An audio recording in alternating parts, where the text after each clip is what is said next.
Hello. I cleared the root of nightmares, but stuff still happened. So what's up? ChatGPT did some defamation. ChatGPT has falsely accused Australian Mayor Brian Hood of taking bribes. The interesting thing about this is that Brian Hood did not take bribes and instead blew the whistle on someone who did. But ChatGPT was like, I'm just gonna hallucinate that he was actually the one taking the bribes. And so now a real life person, the mayor of a town no less, has been falsely accused by an AI of doing crimes. Like worse than falsely accused, like just inverting the entire story. Anyway, he's kind of pissed and is now looking into if he can sue ChatGPT. Specifically, he'd be suing OpenAI, the company that makes ChatGPT, but still. We will see if anything comes from this. I don't think anything will, but what a time to be alive. Imagine you are minding your own damn business and someone asks ChatGPT, hey,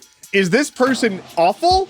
And it's like, yeah. Hey, maybe generative AI is still mostly a toy, and while sometimes helpful, largely not ready for prime time. 2 years ago, it was crypto. Now it's AI. New record! I'm sorry. The Super Mario Bros. Movie has broken records for worldwide box office sales for animated films. While the movie largely just seems like fine, I haven't seen it yet, but I've heard it's good.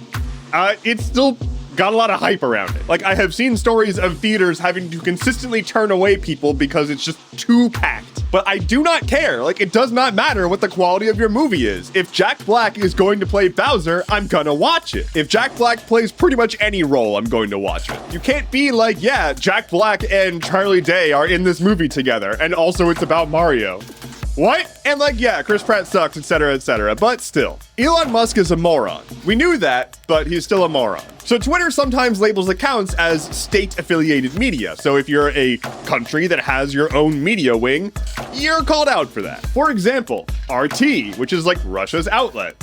They're state-affiliated media. So Elon Musk, whose never-ending quest to have the world's worst takes while also being the administrator of a massive social media network, labeled NPR as state-affiliated media. This is almost certainly because weird conspiracy theorists think that NPR is like some government-funded left-leaning psyop, but in reality, NPR is a publicly funded, pretty boring outlet. Like, NPR's fine. I read NPR sometimes. It's just a boring, slightly left-leaning outlet. Kind of. Sort of left-leaning. Left in air quotes. Anyway, NPR receives like 1% of their funding from the government, and that's not how any of this works. And Elon Musk probably could have figured that out from a cursory Google search. But instead, he just decided to be an idiot. Anyway, he also did the same thing to the BBC. And also NPR was like, if you're gonna call us state-affiliated media, we're just not gonna post to Twitter. And then Elon Musk was like, oopsie doopsie, and has since changed it to say state-funded media? I don't know. It's dumb. Hey, Twitter shouldn't exist anymore. And speaking of dumb Twitter bullshit, he's also beefing with Substack. You know, the newsletter people? Substack released a sort of Twitter clone, kind of,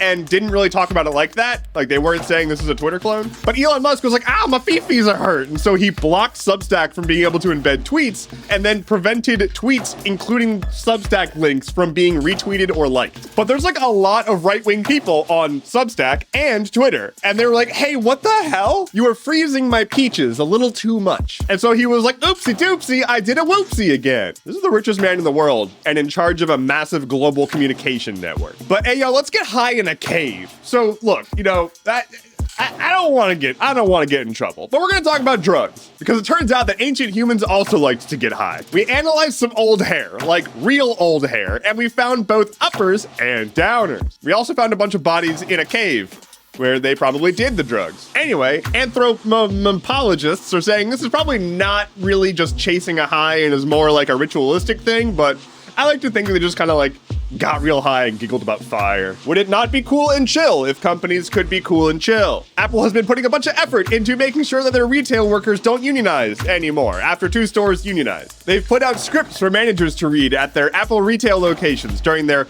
daily download meetings with staff. And they're like, oh, those stores that unionized, it's real bad. You don't want to do that. You're going to have to pay 1.5% of your pay in dues. Like, legitimately, one of the arguments that they're putting forward for why you should not unionize is that once you do that, the union will be advocating on your behalf. Wouldn't it be better if it was you versus our entire corporate structure instead of having a literal advocacy group on your side? It's just a real bummer. Rapid fire. There is a video circulating of the Dalai Lama asking a child to suck his tongue.